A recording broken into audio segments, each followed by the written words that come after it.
The lines are the easy part. The hard part is the emotional journey. Ghostlight was directed by real-life couple Kelly O'Sullivan and Alex Thompson, who previously teamed up on a project called St. Francis. Check out the respective IMDb pages for the full list of their work. And it stars around a construction worker named Dan, played by Keith Kupferer, who is going through it. Not only is his job tough, construction is really, really tough. Whether it's just general road construction, building construction, high-rise construction, doesn't matter. It can be very, very stressful, especially when you're dealing with stuff at home like Dan is. He has a wife, he has a daughter, and they're going through their own things, and there's something basically tied into all this as to why they're struggling that gets revealed a little bit later on. Certain layers get peeled back in regards to what this family is dealing with.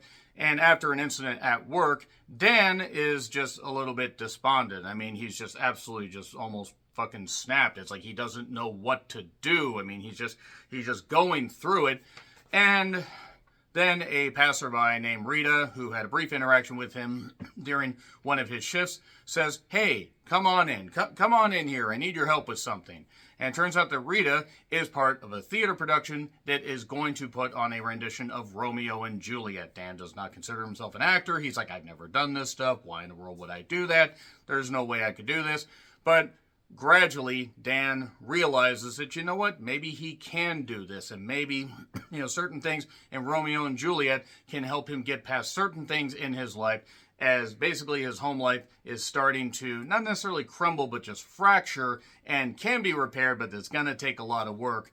His diving into the, inner workings of Romeo and Juliet and talking to the various people in this group help him maybe, with a form of therapy, get over what he has gone through and what his family has gone through. Theater can truly be therapy. Having been in high school theater, even on a small level like that, and in a couple of one-act plays in college, and theater can be therapy. It can help you get through a lot of stuff, compartmentalize, and do a lot of great things. So, in regards to this movie, I had not heard of it until I saw that it was playing at the theater in town. 2 showings each day for like the next week. So, limited theatrical releases from IFC Films and a few other studios. And not knowing anything about it is rare beyond what I read on the IMDb description. Wrote a couple of the cast members inside. Oh, what the hell? Let me give it a shot. I checked Rotten Tomatoes, which is not always, the end-all be-all when it comes to, ratings from audiences and critics. But they were really, really high. Very, very high as of this video. And I thought, what could it hurt? So that's always a good thing. That's always, rare to not know anything about a movie and just dive into it, totally goddamn blind. So, what exactly, happens in this particular movie? We find out, Dan has his reasons for why he feels the way he does, why he's a bit guarded, why he feels the theater life isn't for him. His daughter, named Daisy, played by Catherine Mullen Kupferer, who was in Are You There, God? It's Me, Margaret. Her. That's who she is. She played Gretchen. I do want to say she is actually fabulous in this movie. And she was also very good in this movie. If you have not seen Are You There, God? It's Me, Margaret, after you check out Ghostlight, check this out. I really wish it did better in theaters. But nevertheless, she's the only cast member from Are You There, God? It's Me, Margaret. No Kathy Bates in this. More in the pity, as hilarious as that would have been. Also, Sharon is the mother. And she's played by Taryn Mullen. Basically, I believe it's Malin, actually. I apologize if I got that wrong.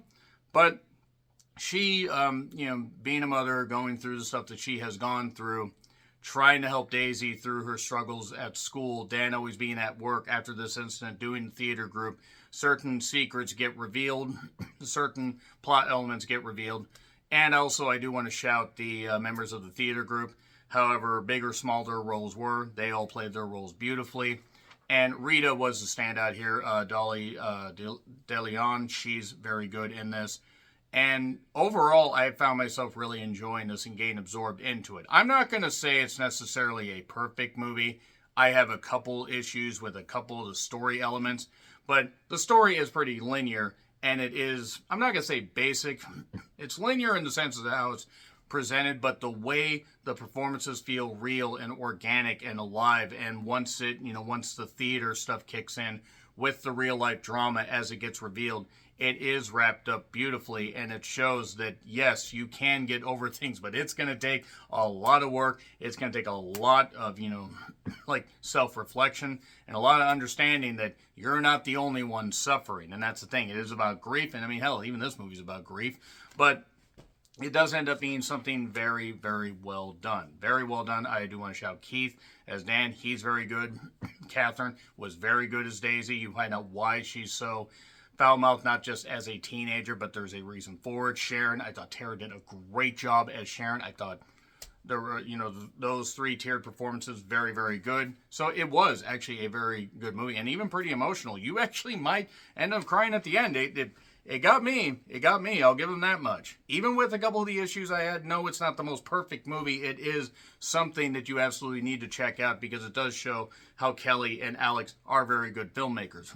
Even with typical material, they can elevate it with great emotional depth and some really, really well-written characters. And it flies by. It flies by. But it is a nice, well-told story. Beautifully, beautifully shot, too, I do want to say. The stuff with the theater group, that's really goddamn nice. And again, as when, the third act really kicks in is really when the movie starts to get good. Actually, I would argue great because the movie's already good to that point.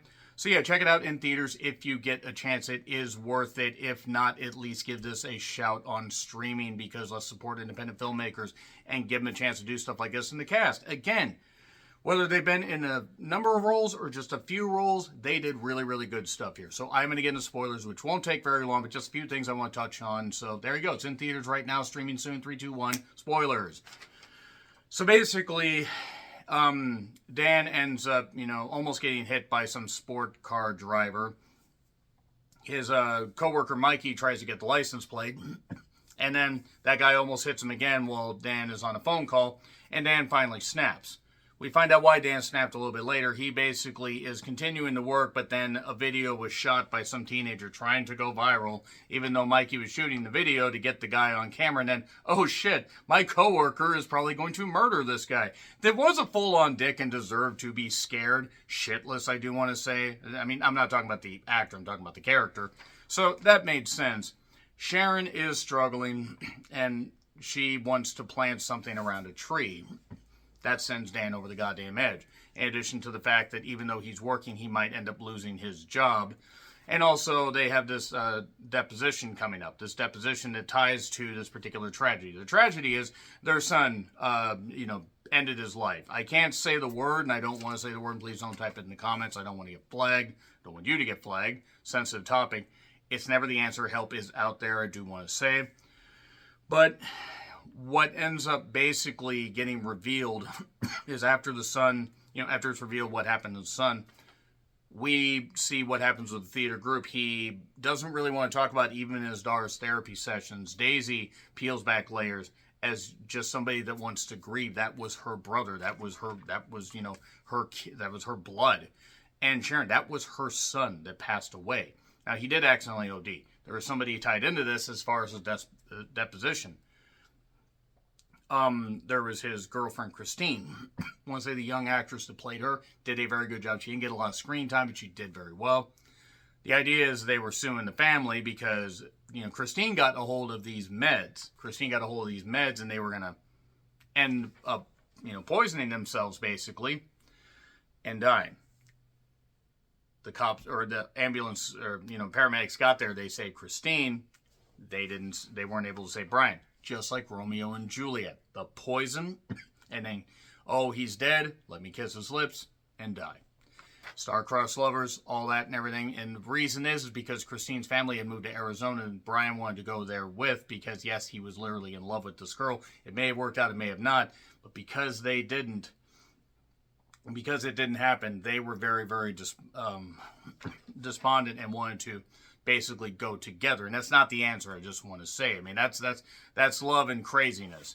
But it does end up tying into the fact that the ending of Romeo and Juliet really hit him. It's like, we got to change this or whatever. It doesn't, you can't change literature. You can play around with it like Baz Luhrmann did with Claire Danes and Leonardo DiCaprio. And Matthew Lillard was in that for some reason. He had a weird set in the 90s, but it since it mirrored his real life and everything, it really did start to break him. And then he started to get more into the acting. And eventually, the deposition happens. He basically just says he doesn't blame them. He doesn't this. I'm not upset that you... I'm not upset that you woke up. I just wish that he had too. So basically, it ended up being kind of a waste of time. The deposition, even though it got him to reveal himself. I didn't necessarily care that much. I just thought, I was like, okay, I mean, I get why. Like, he just realized this was a mistake. But you could have realized that before, when the wife said, spending money we didn't have to do that. You're not the only one grieving. So it is a big theme about grief. But Daisy, before that, does some karaoke after catching, her dad and Rita acting out something. She thinks, oh, you're cheating. Oh, wait, this is a play? Oh, let me do some karaoke then after I get encouraged. I used to do play stuff. I did a rendition of Oklahoma on the same, and their opening night was the same night her brother died. So she hasn't done theater since. She got offered to play a role in Romeo and Juliet. This is after one actor walked off because he didn't want to be that close to Rita, who was a much older woman than him. Yes, you're supposed to probably be around the same age, but it is called acting at the end of the day. He probably shouldn't have taken the goddamn job then if he didn't want to and devoted his time and wasted their time. But then the rendition goes off great. Dan does great. And, Daisy does great. Daughter's emotional, or the wife's emotional, that is. It's a great family bonding experience. Everything's not perfect, but they have a chance to heal now. And you feel for Christine, you feel for her family, because it's like, how in the world would you be able to compartmentalize that? That the love of her life, at least her young life, did that, just all that. That would be very, very tragic. So it is very sad. It's uplifting at the end to an extent, but it's still pretty sad. That being said, I'll say an A. I'll say an A. Again, there are a couple issues I had as far as, some story elements, but the performances really elevate this shit. This probably would have gotten maybe a B had the performances not been so goddamn strong. So yeah, it's cliche, but it's a good kind of cliche and enjoyable. Very enjoyable. So check it out in theaters if you get a chance. Otherwise, check it out on streaming if you don't. So, nevertheless, let me know your thoughts in the comments. Like, share, subscribe, Twitter handle in the description. I'm John Ritlin. I'll see you soon.